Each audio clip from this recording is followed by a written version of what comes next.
전 세계를 감동시켰던 미나리라는 영화 아시죠? 특별히 배우 윤여정 선생님께서 우리 한국인 최초로 아카데미 여우 조연상을 받으시면서 우리의 가슴에 큰 울림을 주었습니다. 이 미나리 열풍 때문에 우리나라에서요, 야채 시장에서 미나리 판매량이 60%가 늘었다고 합니다. 이 영화 미나리는 미국 아칸소주로 이주한 우리 한인 한 가족의 이야기로 시작이 됩니다. 부부는 병아리 감별사를 하면서 하루하루 그냥 프롬&드 투 마우스의 삶이라고 하죠. 제가 미국 유학을 가려고 할 때만 해도 병아리 감별사 한국에서 공부하고 오라고 했습니다. 근데 미국 유학을 저는 못 갔어요. 근데 아빠 제이콥은 하루 종일 병아리만 쳐다보고 살아야 하는 자신의 신세가 너무 한탄스러워서 도시의 외곽에 넓은 땅을 구입하여 농장을 만들려는 아주 원대한 아메리칸 드림을 이제 갖고 시작하지요. 그래서 밖에 달린 허름한 이동식 주택을 구입하여 살면서 한국인들이 좋아하는 채소를 심습니다. 미주 한인들을 위하여 채소를 공급하기 위하여 나는 채소왕이 되리라. 그러나 아내인 모니카는 그런 남편의 모습을 못마땅하며 굉장히 가정적이에요. 그리고 사랑하는 아들 이 데이빗이 심장병이 있어가지고 우리 도시 가까운 곳에, 병원이 가까운 곳에 살자고 우깁니다. 그러나 남편 이 제이콥은요, 언제까지 내가 이 병아리 구별, 순놈 암놈 구별하는 병아리 감별사라고 그런 거요, 내가 언제 이렇게 살아가 그랬는데 나도 원대한 꿈을 이루어서 자식들에게 뭔가 위대한 아빠의 모습을 보여줘야 되지 않겠느냐고. 부부의 갈등은 점점 깊어가지요. 부부싸움을 계속하겠죠. 그러던 어느 날 한국에서 이제 외할머니 순자, 그분이 이제 윤여정 씨가 연기하는 역이죠. 딸 모니카는 너무나 미안해하면서도 엄마가 오니까 너무너무 좋은 거예요. 늙고 몸도 편치 않으면서 오직 딸을 위하여 머나먼 미국까지 와준 친정어머니죠. 윤여정 그 할머니는 이제 외할머니죠. 순자는 한국에서 고춧가리한 멸치 온갖 한약까지 다 그냥 싸가지고 와서 딸을 눈물 짓게 합니다. 이게 이제 어머니의 사랑이죠. 부부는 외할머니인 순자에게 아이들을 맡기고 다시 이제 생존 현장으로 뛰어듭니다. 순자는 거침없이 아이들을 사랑하고 돌봅니다. 부부는 말이요, 엄마 아빠는 심장병이 있으니까 이 녀석을 말이요 그냥 조심스럽게 다루고 뛰지도 않게 하는데, 외할머니 순자는 손주 데이빗에게 넌 스트롱맨이야 그러면서 막 달리기도 하고 물도 막 밖에서 길어오게 하고 말이죠. 심지어 외할머니 윤여정은 한국에서 가져온 화투를 애들에게 가르칩니다. 화투를 가르치는 거요, 딸 모니카가 엄마 아무리 그렇다고 아들에게 화투를 가르치면 되느냐고 말이요. 그러자 외할머니는 윤여정답게 이렇게 연기를 합니다. 거침없는 말을 하지요. 어렸을 때 안 배워놓으면 나중에 커서 돈 뺏긴다. 그래서 이게 갖추는 그냥 하는 거예요. 윤여정 씨답게 이제 연기를 하는 거죠. 그러니까 처음에는 할머니에게 막 쾌쾌한 냄새가 난다고 싫어했던 요 손주 녀석들이 점차 할머니한테 이제 다가가기 시작하는 거예요. 그러던 어느 날 외할머니 윤여정은 두 손자를 데리고 농장의 한적한 개울가를 찾습니다. 그리고 그곳에서 한국에서 가져온 미나리 씨를 심는 겁니다. 외할머니 윤여정은요, 몸이 약한 손자 데이빗에게 애야, 미나리는 얼마나 강한 식물인 줄 아느냐? 어디서든지 잘 자란단다. 미나리 원더풀, 뷰티보이, 그리고 뭡니까 스트롱 보이 하면서 그냥 공물씨 발음을 하면서 엔커리지를 하게 되는 겁니다. 모처럼 재미있게 이제 살아가고 행복이 찾아오죠. 즐거운 시간을 보내면서 함께 이제 주일날이면 교회도 갑니다. 교회 가니까 미국인들이 저기 아주 그냥 이주한 한인 가족들을 따뜻하게 맞이합니다. 우리처럼 말이요, 새가족 맞이하는 것처럼 말이죠. 참으로 행복한 순간들이었습니다. 여러분, 이런 행복한 날이 계속되면 얼마나 좋겠어요. 근데 그 행복한 날도 잠시, 어느 날 외할머니 윤여정 씨가 중풍으로, 영어로 스트로크라고 그래요. 이 스트로크를 맞게 됩니다. 반신불수의 불편한 몸으로 애를 돌보는 겁니다. 이게 이제 손자들을 아낌없는, 이게 이제 어머니의 사랑이고 할머니의 사랑이요. 근데 어느 날 제이콥 부부는 농장에서 키운 채소들을 판매하기 위하여 이제 도시로 나갑니다. 도시로 나가는 중에 데이빗의 심장병도 진단하기 위하여 애를 데리고 갑니다. 그러나 아내 모니카가 보았을 때 제이콥은요, 데이빗의 심장병 이런 데 별로 관심이 없어 어떻게든지 채소를 많이 판매하고 어떻게든지 계약을 많이 할까 여기에 열을 올리는 모습을 보면서 엄마로서 그냥 실망을 합니다. 나 당신하고 더 이상 같이 살 수 없다고. 나는 그 병원 가까운 도시 가서 내가 살겠다고 말이죠. 그러나 이 아빠는 말이요, 제이콥은 그래도 내가 이 애들한테 뭔가를 이루고 아메리칸 드림을 이루고 소위 말하면 뭔가 아버지가 위대한 성공을 이뤘다는 것을 좀 보여줘야 되지 않겠느냐, 그러면서 자신을 이해하지 못하는 아내를 원망하며 자동차에서 싸우며 돌아옵니다. 두 사람이 극단의 갈등과 위기를 치닫는 상황에서 집으로 돌아왔습니다. 근데 농장 창고에 불이 나버렸어요. 세상에. 윤여정이 집안의 쓰레기를 마당에서 불로 태우다가 온전치 못한 몸 때문에 그야말로 그냥 그 실수를 해서 그만 농장 창고에 불이 나게 해버리고 말았어요. 여러분, 그 농장 창고는 제이콥의 생명 같은 사랑이요, 생명처럼 여겼던 창고요. 그러니까 막 거침없이 막 화마 불길 속으로 쳐들어가서 불을 겁니다. 근데 그 남편이 걱정이 되어가지고 모니카 역시 불 속으로 함께 뛰어들어가 들어오지 마 해도 들어와서 함께 화마 속으로 들어가 쓰러지고 맙니다. 그러자 아내가 자신을 함께 따라온 것을 알게 된 제이콥은 불길 속에서 쓰러진 아내를 일으켜서 업고 막 나오는 겁니다. 창고보다 내 아내가 더 귀하다는 거요. 결국 농장 창고의 불길은 잡지 못했고 다 타버리고 말았습니다. 그러나 불길 속에서 서로가 서로를 지키고 염려하려고 사랑했던 그러한 그 마음을 서로 알면서 이제 제이콥의 가정은 사랑과 평화를 선물로 얻게 됩니다. 어느 날 제이콥은 아들 데이빗을 데리고 외할머니 윤여정이가 심어놓은 저 미나리 씨를 심었던 개울가로 갑니다. 그곳에는 푸르고 푸른 미나리가 잘 자라 있었습니다. 제이콥이 미나리를 보며 이렇게 말합니다. 잘 자라네. 할머니가 좋은 자리를 잡았어. 참 미안해. 아주 미나리가 잘 자라. 이러고 이제 영화는 끝나는 겁니다. 제이콥 가정은 그 어떤 역경과 시련이 와도 늘 푸르고 푸르른 미나리처럼 자라고 번성하는 미나리 패밀리가 될 것을 영화 속에서 시사해주고 암시해주고 있는 거예요. 여러분, 제가 얼마나 이 영화 설명을 짧게 잘했는지 나도 몰라요. 여러분, 영화를 다시 한번 보세요. 미나리의 패밀리, 이 정신, 박수 치려면 빨리 치고 말고. 여러분, 이 영화는요, 미국에 이민을 가서 척박하고 소외된 환경 속에서 아메리칸 드림을 꿈꿔 왔던 그 미나리 정신을 읽어왔던 그 한인들의 한 맺힌 역사를 한 편의 영화로 잘 제작해 놨습니다. 그리고 앞으로 미나리의 질긴 생명력과 사랑의 가족애로 아메리칸 대륙을 앞으로 우리 한인들이 잘 이루어 나갈 희망과 그런 아메리칸 드림을 영화 한 편 속에 잘 암시적으로 표현을 해놨어요. 오늘 여러분도 이 코로나 상황 속에서 여러분 삶이 그대를 속이고 삶이 여러분을 아무리 척박하게 만든다 할지라도 미나리처럼 악착같이 살아가시기를 바랍니다. 끈질기게 살아가시기를 바랍니다. 미나리는 여러분 악착 같은 생명력이 있어요. 더러운 땅에서도 개울에서도 얼마나 여러분의 삶의 집념을 불태우셔야 됩니다. 아무리 코로나19가 우리의 삶을 짓누르고 아무리 우리를 기죽게 한다 할지라도 여러분 미나리처럼 악착같이 살아가세요. 여러분 가정을 소중히 여기세요. 가정이 있기 때문에 그래도 우리가 의지하며 살아가는 거 아니겠습니까? 미나리 패밀리를 이루시기를 바랍니다. 예수 그리스도 안에서 말이죠. 할렐루야. 사초의 봄바람 불어있고 하나님 아버지 모셨으니 믿음의 반석도 든든하다. 우리 집 즐거운 동산이 고마워라. 임마누엘 예수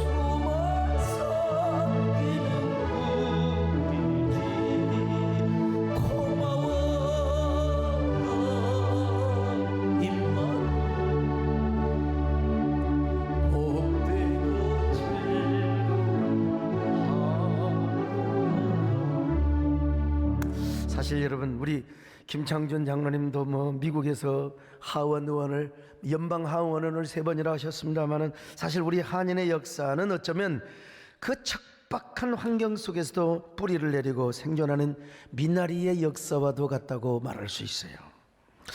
미주 한인의 역사 1902년에 시작합니다. 하와이에서부터. 그때 뭐 우리 노무자들이 가서 모르고 살겠습니까? 그냥 사탕수수 밭에서, 오렌지나무 밭에서 뭐 김 메고 그냥 뭐 그런 건 일을 했습니다. 근데 한인 수는 적고요, 이 중국인들의 수는 많고 일본인들 수가 많다 보니까 그때만 해도 막 그냥 두드러 패고 싸우고 그러잖아요. 한인들 수가 딸리다 보니까 이 중국인들한테 막 퍼맞고, 그냥 내가 그때 있었으면 그냥 해줬을 텐데. 여러분, 한인이라고 하는 그 이유 때문에 영어 모르고 무식하다고 무시하면서 주먹질 당하고 구타당하는 거, 야, 얼마나 눈물을 삼키면서 그렇게 한인의 역사를 이루었어요. 사탕수수 밭에서. 저도 한민족 출신으로서 하와이 가서 그런 얘기를 들었을 때, 와, 정말 속상하대. 그래서 미주 한인 100년의 역사를 맞이하여 제가요, 무슨 시를 쓴 줄 아세요? 새 희망을 향해 웅비하소서라고 하는 대서사시를 써서, 예를 들어서 미주 한인 100주년 행사 때 제가 여러분 직접 낭독을 했습니다. 그리고 이 시는요, 미주 한인 100년사 기념집의 맨 앞에 수록이 되어 있어요. 맨 앞에 이제 뭐 우리나라 대통령, 미국 대통령, 멕시코 대통령 이렇게 다 나와 있는데요. 어쨌든 제가 이 시를 읽을 때요, 한인들이 막 눈물을 얼마나 펑펑 흘렸는 줄 아세요? 그 사진을 지금 제가 뭐 1억 원을 주고 지금 제가 그 사진을 지금 공모를 했습니다만요. 한번 읽어보실래요? 1902년 섣달 22틀 새벽에 칼바람을 가르며 제물포항을 출발하여 이듬해 정월 열사흘 하와이에 닻을 내린 갤리코의 고동 소리는 미주 한인 이민사의 황홀한 시작을 날리는 여명의 종소리였습니다. 항해를 하는 자는 뒤를 돌아보지 않는 거라며, 아침을 기다리는 자는 새벽별을 가슴에 품고 사는 거라며, 갤리코, 그 갤리코를 타고 갔거든요. 갤리코에 몸을 실은 이민 선조들은 태평양을 가로지른 무지개를 바라보며 미주 땅에 희망의 꽃씨를 가져왔습니다. 새로운 달빛 쏟아지던 사탕수수밭과 오렌지나무 아래에서 눈물을 쏟아붓고, 봉제공장, 가발공장, 주유소, 세탁소, 어느 한 곳도 눈물 젖지 않는 곳이 없습니다. 어린 자녀 가슴에 품고 쓰러지는 별빛 안고 막교대 근무조인 양 잠시 스쳐가는 부부의 어깨 위에 삶의 무게는 대륙의 그것이었습니다. 중략합니다. 어느덧 100년의 세월 창고에 흘러 선조들이 뿌린 눈물을 걸음 삼아 미주 광야 전역에 100수십만의 무궁화 꽃을 피우고 4천여 몸된 교회 포도송이 되어 알날이 맺혔습니다. 중략합니다. 이제 미주 한인 동포들이여, 희망의 닻을 높이 올리고 붉은 태양이 떠오르는 수평선을 향해 거친 파도를 가르며 나아가소서. 불사조 날개치듯 웅비하는 미주 한인들이여, 찬란한 새희망 황홀한 선구자의 세계로 축복의 나래를 펴고 웅비하소서. 또 중략합니다.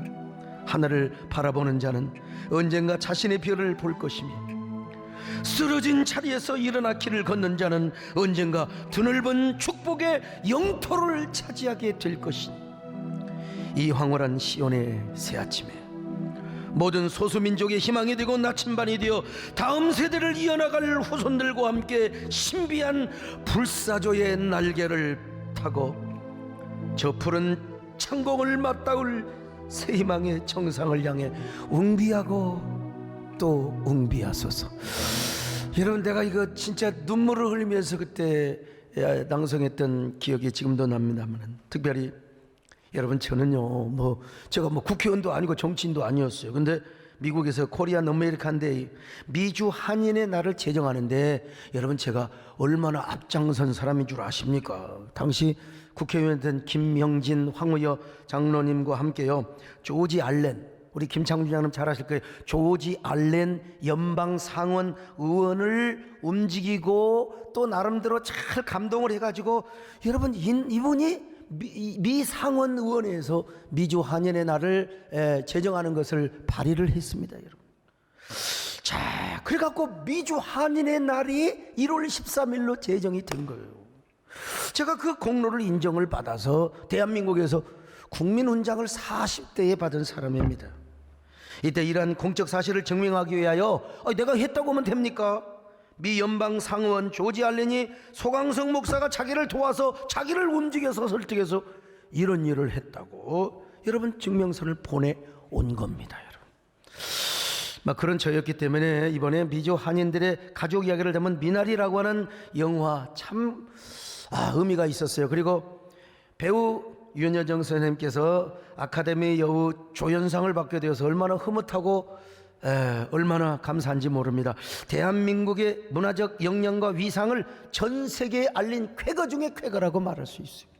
나도 배우 돼가지고 한번 상 받아볼 걸 잘못했어. 비웃지 마시고요. 서론이 좀 길어지는 했습니다만은 오늘 설교의 중심은 배우 윤여정 씨가 아닙니다. 어머니의 사랑을 이야기하기 위해서, 어머니의 사랑. 어머니, 여러분 그 딸 영화에서도 그 윤여정은 어머니의 사랑을 대표하지 않습니까? 어머니는 딸 모니카를 위해서 먼 나라 미국까지 와서 손주들을 봐주는 아낌없는 사랑, 그리고 중풍까지 맞아가지고도 그 딸을 대신해서 아이를 봐주는 그게 이제 어머니의 희생이고 사랑이었죠. 또 순자의 딸 모니카 역시 심장병을 앓고 있는 데이빗을 돈 버는 것보다도 다 내 아들을 살리려고 심장병을 고쳐보려고 얼마나 여러 번 노력하는 그 어머니, 영화의 중심에도 어머니의 사랑이 한 중심에 있었습니다. 그렇습니다, 여러분. 이 땅에 우리들의 어머니의 사랑을 무엇으로 말할 수 있겠습니까? 어떻게 표현할 수 있겠습니까? 오죽하면 어떤 학자는 뭐라고 그랬어요? 어머니의 사랑은 보이는 하나님의 사랑이라고. 나 보이는 하나님의 사랑이라고. 우리 모두는 누구를 막론하고 어머니의 모태를 통해서 태어난 사람입니다. 물론 씨야 아버지가 줬죠. 아버지도 유대한 겁니다. 여러분, 내가 봐도 국제시장에 보면 그 나중에 주인공이 그러잖아요. 국제시장에 우리 남진 장군을 멋있게 야 진짜 그런다요 하고 나온 그 국제시장의 마지막에 그 아버지는 뭐요? 진짜 그 아버지 사랑 앞에서 할아버지가 뭐요? 아버지 나 진짜 힘들어. 그런데 그냥 그 아버지는 자녀들이 행복하면 되는 거예요. 희생하고. 근데 그 아버지도 대단하지만 어머니의 희생은 얼마나 대단한지 알 수가 없어요. 우리 어머니는요, 우리를 10달 동안 뱃속에 품고 우리에게 모든 희생을 다 주셨습니다. 우리가 어머니 뱃속에 있을 때 우리에게 모든 희생과 사랑을 다 주었어요. 오죽하면 긍휼, 이게 긍휼이 히브리 말로 라함이요, 야훼 라함. 그러면 우리 하나님은 긍휼이 하나님이시다. 이 긍휼은 어디서 나왔느냐? 레헴이라고 하는 여인의 자궁이라는 말에서 파생이 되었습니다. 여러분, 여인의 자궁은요, 엄마가 무슨 밥을 먹든 못 먹든 그게 상관하지 않아. 엄마의 뼛속 깊은 영양분 다 갖다가 애 새끼를 살리는 겁니다. 저희 집사람도 우리 현이를 뵙고 나서 입덧이 심하고 밥을 못 먹으니까 얼굴에 핏줄까지 다 보이는 거예요. 광대 빼가지고 와가지고 말이죠. 내가 그때 우리 집사람을 잘 돌봐줬어야 되는데, 나도 여러분 그 영화에 나오는 제이콥과 같은 사람이요. 오로지 교회, 오로지 성도, 오로지 교회 부흥을 위해서 달렸습니다. 여러분, 나 지금 생각해보면 너무 죄송하고 미안하지만요. 그러나 집사람 뱃속에 있는 현이가 그 자국이 모든 영양분을 다 갖다 빨아먹이니까 지네 엄물은 완전히 그냥 폐병 환자처럼 된 거예요. 우리 집사람뿐만이 아니죠. 모든 여인은 다 그렇습니다. 그 여인의 자궁은요, 산모가 밥을 잘 먹거나 못 먹거나 인정사정 봐주지 않아. 그냥 모든 영양분을 다 끌어다가 일단 아기씨를 살리고 보는 겁니다. 그게 뭐예요? 자궁의 역할이요. 이게 레헴입니다. 레헴. 바로 이 레헴이라고 하는 말에서 라함, 긍휼이라는 말이 나왔어요. 긍휼. 그러니까 이스라엘 백성들은 하나님은 긍휼이 하나님이시다, 긍휼이라는 말의 생각이란 먼저 자궁이란 말이 떠오르게 되어 있어요. 자궁이란 말이에요. 이 자궁 수선한 사람을 언젠가 빈궁만 말하고 있더니 또 그 시험 들어가지고 이제 다시는 안 합니다, 여러분. 오늘로 마지막입니다. 근데 아무튼 여인의 모든 자궁은 자신의 몸에 모든 것을 다 바쳐서 10달 동안 아이를 키워요. 그런 의미에서 어머니는 대단한 거죠. 제가 우리 집사람이 첫 아들 우리 성건이를 아는 걸 봤어요. 여러분 보지 마세요. 절대로 앞으로 이제 보지 마세요. 아이고 저녁 내내 소리를 지르고 막 애가 돌리고, 그리고 여러분 밤을 새우고 11시 55분에 나눴는데 여러분 그 모습 안 보는 게 좋습니다. 옛날에 그 애 낳는 거 보면 남자가 명대로 못 산다고 그랬어요. 근데요, 어떤 여자는 밤을 지새우면서 막 누군가를 욕하는 거예요. 막 소새끼, 쥐새끼, 뭐 어떤 막 개새끼 하면서. 왜? 남편이 없는 거 옆에. 남편이 여러분 돈 벌러 간 거예요. 사우디 노무자로 갔어. 그런데도 너무 힘드니까 남편을 욕하고 그냥 쌍욕을 하는데, 와, 내가 그 방에 들어가지는 못하고 그 방에 문을 대고 주여 저 여자 주여 입을 닫게 하여 주옵소서, 욕 좀 안 하게 하여 주옵소서. 얼마나 고통스러우면 그렇겠습니까? 아무튼요. 근데 제가 아이 낳는 것을 보고 큰애가 4kg가 넘게 나왔는데 그걸 보면서요 제가 그랬습니다. 아이를 품고 다니는 여자는 키가 크건 작건, 많이 배우건 못 배우건, 뚱뚱하건 날씬하건 간에, 못생기건 잘생기건 간에 모든 여인은 위대하다. 모든 어머니는 위대하다. 위대하다. 당신은 위대합니다. 내가 진짜 1, 2년 동안 그런 마음을 먹고 살았어요. 여러분 그렇습니다. 어머니는 우리에게 이런 사랑과 희생의 대가를 지불하며 우리를 키워주셨어요. 그런데 그 모성애적 사랑이 어디서 왔느냐? 하나님이 주셨다는 거예요. 성경은 모든 여인마다 하나님께서 모성애를 허락해 주셨어요. 네. 그 모성애로 모든 사랑과 희생의 대가를 다 자녀들에게 준다는 것입니다. 이게 바로 하나님께서 어머니를 통해서 우리에게 주시는 하나님의 사랑이라는 것입니다. 하나님께서 아버지와 어머니를 통해서 우리를 잉태하게 하셨어요.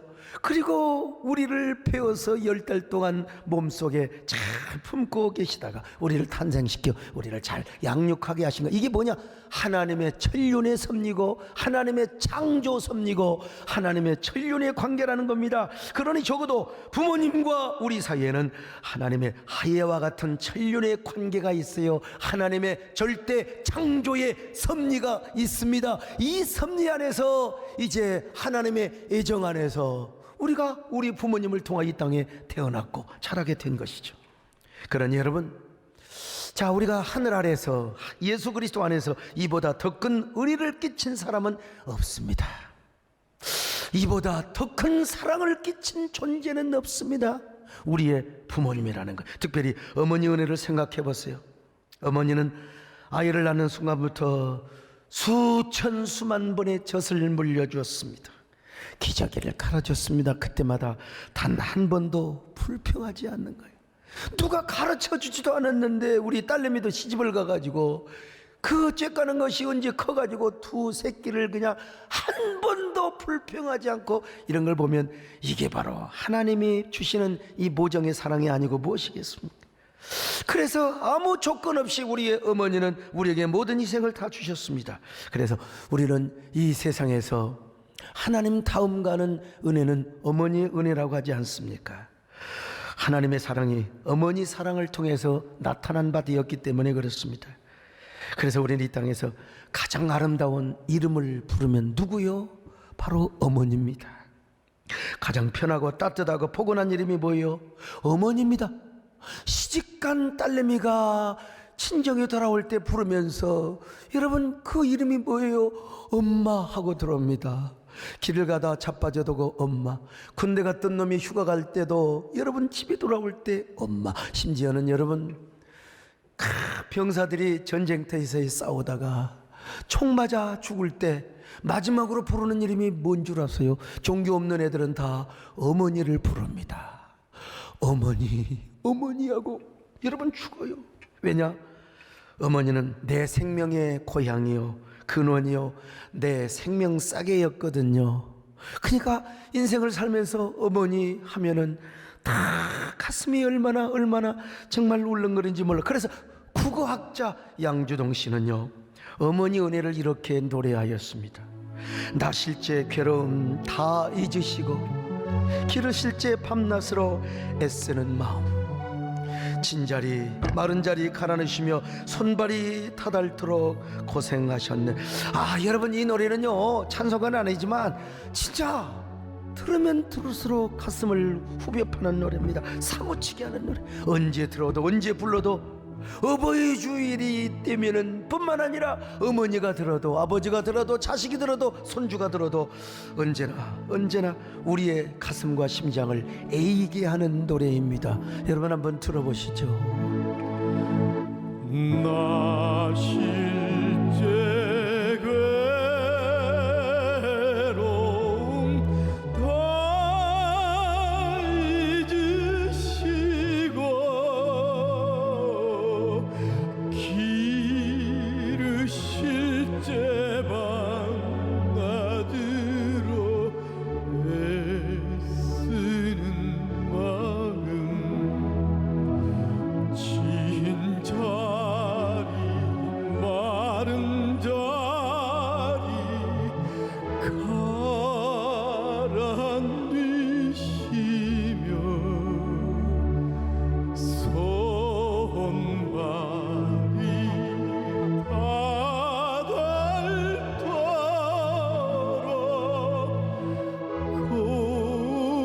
닿을도록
우리 박 목사님 매 예배 때마다 저렇게 울먹거리며 부릅니다.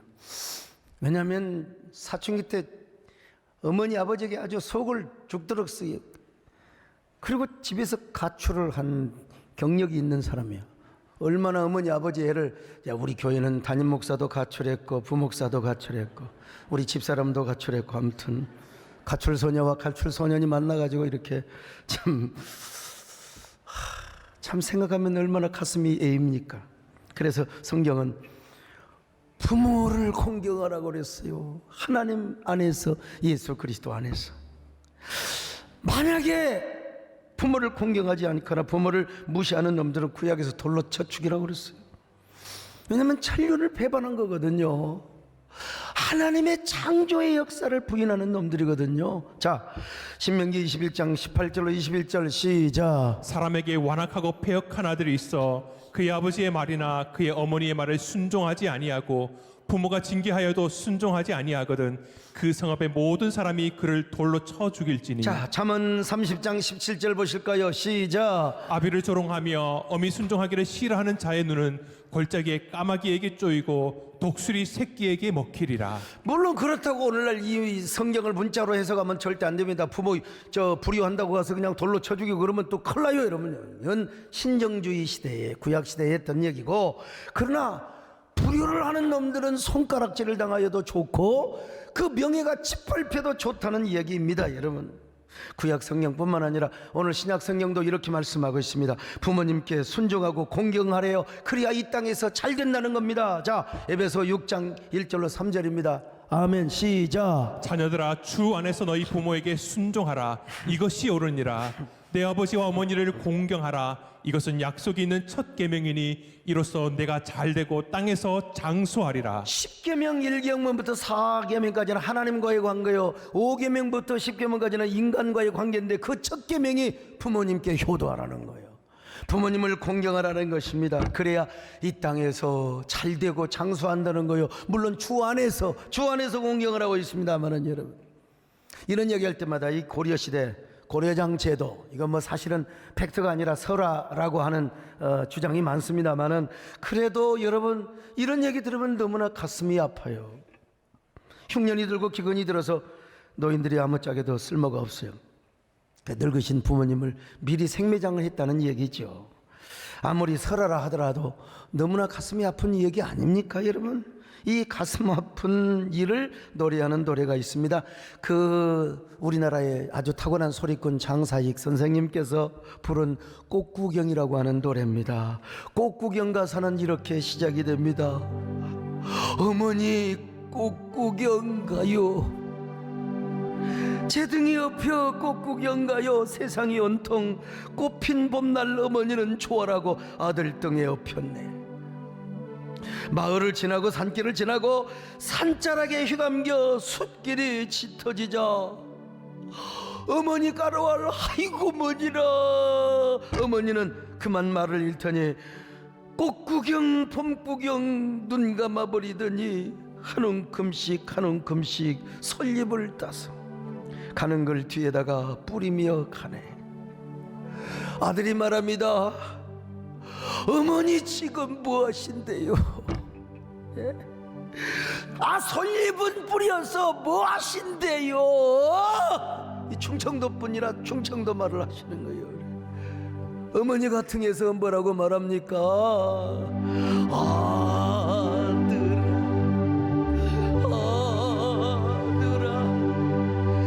내 아들아,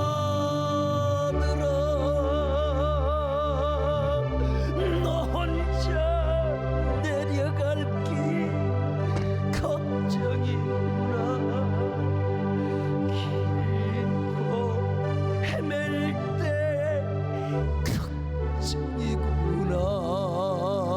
이게 이제 어머니 얘기입니다. 어머니 얘기요. 난 이런 노래를 이렇게 듣고 부를 때마다 참, 찬송은 아니지만 막 가슴이 에이고 막 그냥 울렁거리고 막 그냥 파도같이 눈물이 주르륵. 근데 여러분, 뭐 현대판 고려장이 있다고 하잖아요. 이런 나쁜 자석들이 지금 아버지를 갖다가 산에다 버리고 거리다 버리는 놈들, 이게 똑같은 거예요, 여러분.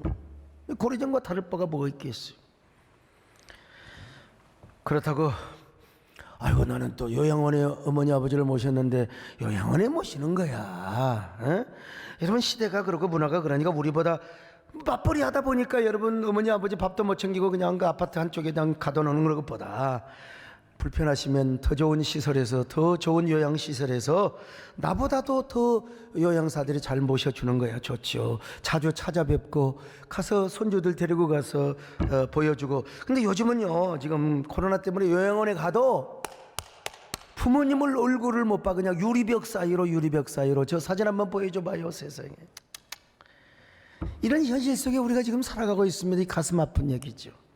그러나 여러분, 우리의 상황이 어떻든지 간에 우리는 주 안에서 부모님을 공경해야 됩니다. 순종해야 됩니다. 높여드려야 됩니다. 기쁘게 해드려야 됩니다. 그분들을 잘 모셔야 됩니다. 어제가 어버이날이었어요. 나도 너무 바쁘게 아침부터 나도 들여다 보니까 몰랐어요. 오후에서 알고 아이고 뭐니나. 그래 우리 정권사님 저녁에서 이제 꼭 갖다 드렸습니다. 지금 저녁에서 용돈 드리고 여러분 다 나름대로 힘들고 어려워도 부모님을 찾아뵈었거나 전화를 하셨고 또 용돈 보내셨을 줄로 압니다만 아직도 여차여차해서 하지 못한 분들 오늘도 있고 내일도 있고 이번 주간 있습니다. 여러분 다 용돈도 보내드리고 선물도 보내드리고 할 수 있으면 가서 찾아가서 뵙고 오는 게 좋습니다.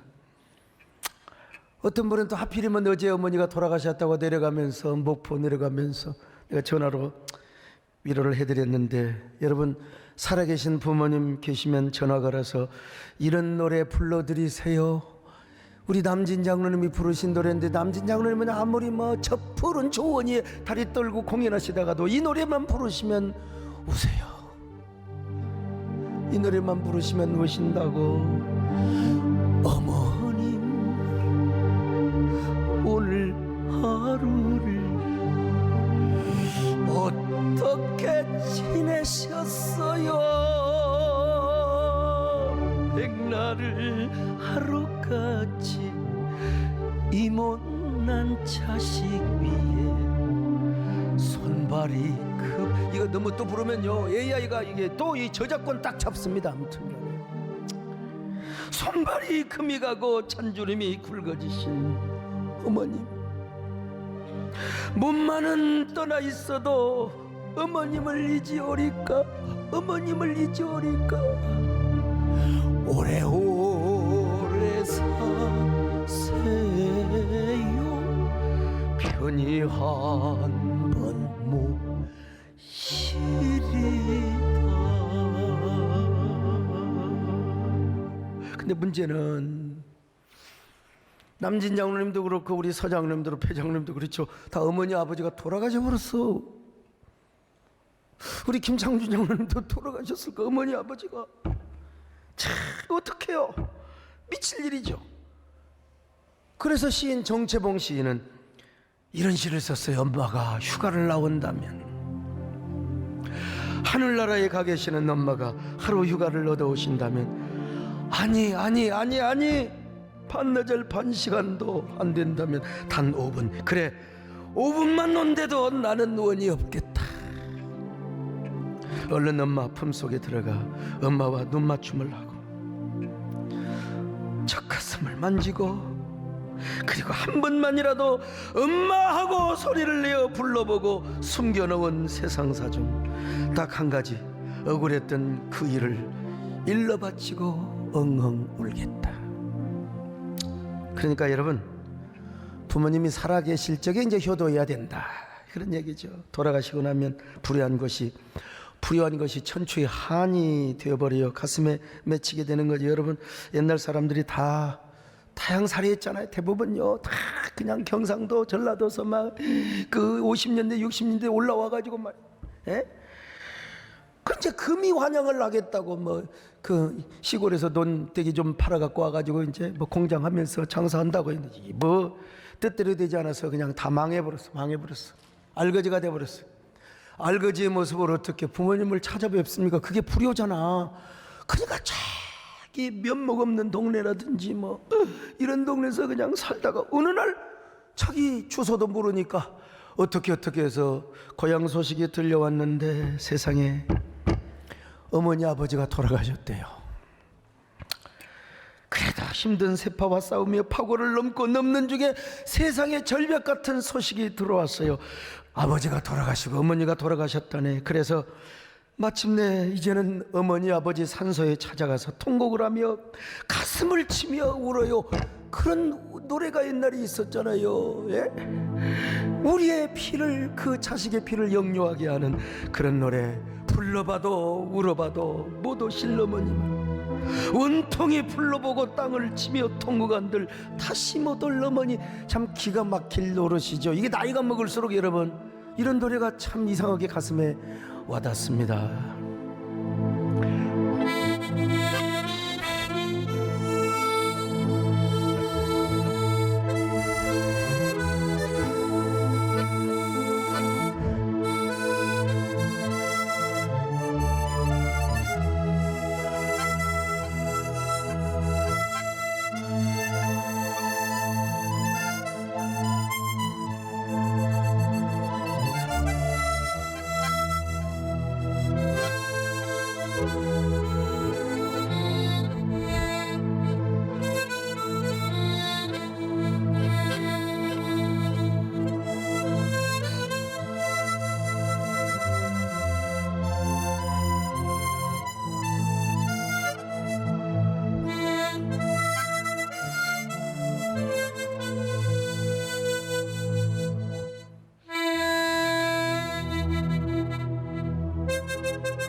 제가 이 초등학교 때 도둑으로 불러서 배웠던 실력인데, 근데 저 같은 사람은요,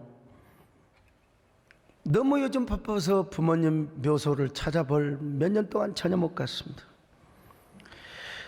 다행히 저희 집사람이 저를 대신해서 이제 다녀오고, 이번에도 다녀왔어요. 이번에도. 그리고 이제 고향에 사는 형제 또 우리 누나들을 찾아다니면서 과일도 사드리고 고기도 사드리고 용돈도 드리고 왔대요. 뭐 결국 나한테 또 다 청구하겠죠. 근데 어쨌든 그래도 고맙잖아요, 집사람이. 근데 우리 부모님 묘지가 저렇게 너무 훼손되어 있어요. 저는 가서 보지를 못하니까 저희 집사람이 우리 형님들에게 그랬대요. 부모님 묘소가 이랬어야 되겠습니까? 당장 봉분도 좀 다지시고 묘지 좀 돌봅시다. 이게 흙이 마사토여서 그냥 그 해도 또 내리고 또 내린다는 거예요. 그래서 저희 집사람이 우리 형님들에게 제가 모든 돈 다 대드릴 테니까 봉분 다 만들어서 돌로 좀 이렇게 쌓아 단장을 하라고. 나 우리 집사람한테 참 고맙다는 인사를 했습니다. 그러나 여러분, 묘지를 아무리 잘 가꾼들, 봉분을 아무리 돌로 다 둘러싸여서 우리가 단장을 한들, 사실 여러분 그게 돌아가신 부모님과 무슨 상관이 있겠습니까? 돌아가셨는데. 그래서 이제 살아계실 적에 효도하라. 성경은 살아계실 적에 효도하라. 돌아가 버리셨으면 어찌하겠습니까? 어떻게 해야 될까요? 뭐 할 일이 없어. 이제 부모님의 유전을 이어받은 나의 자식들을 잘 키우는 거죠. 그리고 우리 형제간들끼리 우애하며 살아가는 거죠. 뭐 어떨 겁니까? 이제 그렇다고 우리 예수 믿지 않는 형제간들 전도해서 함께 천국 가고요, 보이지 않는 하나님을 최선을 다해서 섬겨야 됩니다. 교회를 잘 섬기고, 또 여러분 주의 종을 섬기는 길 외에 다른 일이 없습니다. 여러분, 종교개혁자 루터는 그의 대요림 문답에서 부모님을 세 가지로 분류해서, 첫째는 육신의 부모님입니다. 우리를 낳아서 길러주시는 육신의 부모님. 두 번째는 영적인 부모, 바로 이 목사나 우리 교육자들을 말하죠. 주의 종. 그래서 천주교는 성직자를 지금도 Father라고 그래요. 아버지라고 합니다. 셋째는 우리 하나님이라는 거예요. Heavenly Father. 하늘에 계신 우리 아버지. 여러분, 그러므로 부모님이 안 계시는 분들은 교회를 잘 섬기세요. 하나님을 잘 섬기세요. 오늘 우리 정혜자 권사님 간증이 너무나 실감나고 참 은혜스러워요. 예, 그분 저에게 이렇게 선교비 가져오셨거든요. 주의 종을 잘 섬기는 겁니다. 바로 이러한 가정의 삶이 무슨 삶입니까? 영적인 미나리의 삶이에요. 부모님을 잘 섬기고 하나님과 교회를 잘 섬기는 사람이 영적인 미나리 패밀리를 이루게 되는 거예요. 그리고 그 가운데에는 사랑이 있고 효도가 있습니다. 이런 사람은 미나리처럼 이 땅에서 형통하고 번성하는 삶을 살게 되어 있어요. 이 땅에서 장수하고 장수하는 삶을 살아가게 되어 있습니다. 여러분 모두 이런 미나리 패밀리가 되시기를 축원합니다. 그리고 미나리의 삶을 사시고 미나리 같은 악착 같은 삶을 사셔서 부모님을 잘 공경하시고 하나님을 섬기는 여러분 되시기를 주님의 이름으로 축원합니다. 여러분, 우리 함께 가슴에 손을 얹으시고, 이제 주님, 이제 나는 너무나 불의한 자식입니다. 이미 부모님은 돌아가셨고, 하나님, 나의 삶, 불의한 삶을 주님의 피로 우리를 씻겨주시고 이제 새로운 삶을 살게 하여 주시옵소서. 그리고 부모님이 살아계신 분들은 내가 더 예수 그리스도 안에서 효도하며 공경하는 저희들 되게 하여 주시옵소서. 그런 마음으로 우리 함께 찬양을 합니다.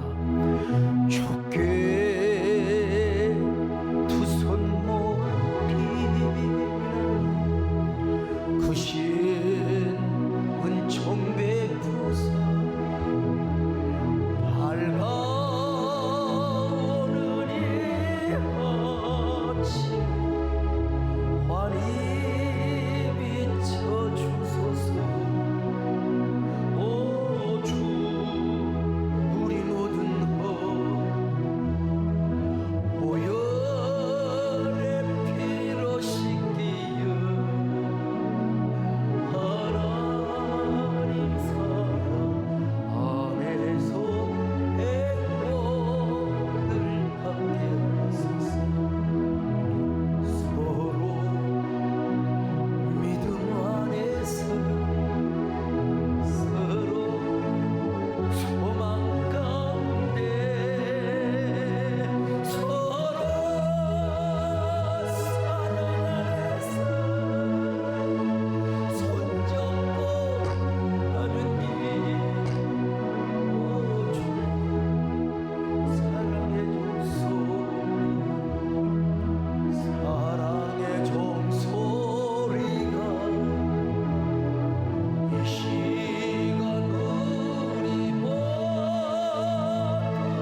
가슴에 손을 얹은 채로 돌아가신 부모님께 불효했던 거 주님 용서해 주옵소서.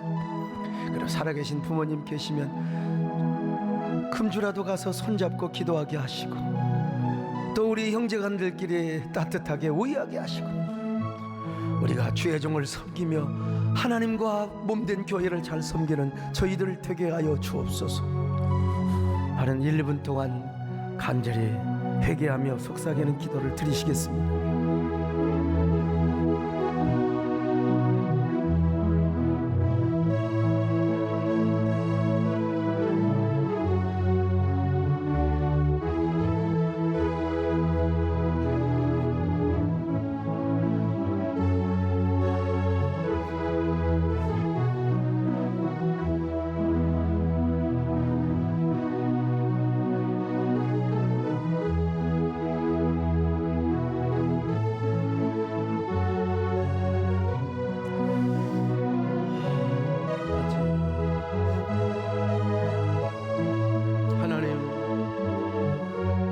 우리가 땅에 떨어져서 태어났겠습니까?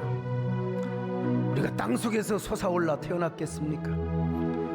어디 무슨 알 속에서 우리가 태어났겠습니까? 아버지의 씨를 받아 어머니의 모태 속에서 10달 동안 자라 우리가 이렇게 이 땅에 탄생하고 어머니와 아버지의 사랑 속에서 자랐습니다. 이 창조의 섭리, 이 양육의 섭리, 이 하나님의 예정과 절대 섭리 안에서 우리가 부모님을 잘 공경하게 하여 주옵소서. 예수 그리스도 안에서 부모님을 효도하게 하여 주시고, 또 이 땅의 영적인 아버지, 주의 종, 우리 헤블리 파더, 영원한 하나님, 하늘의 하나님을 우리가 잘 섬기는 저희들 되게 하여 주옵소서. 예수님의 이름으로 기도 올려옵나이다. 아멘.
주님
안녕하세요.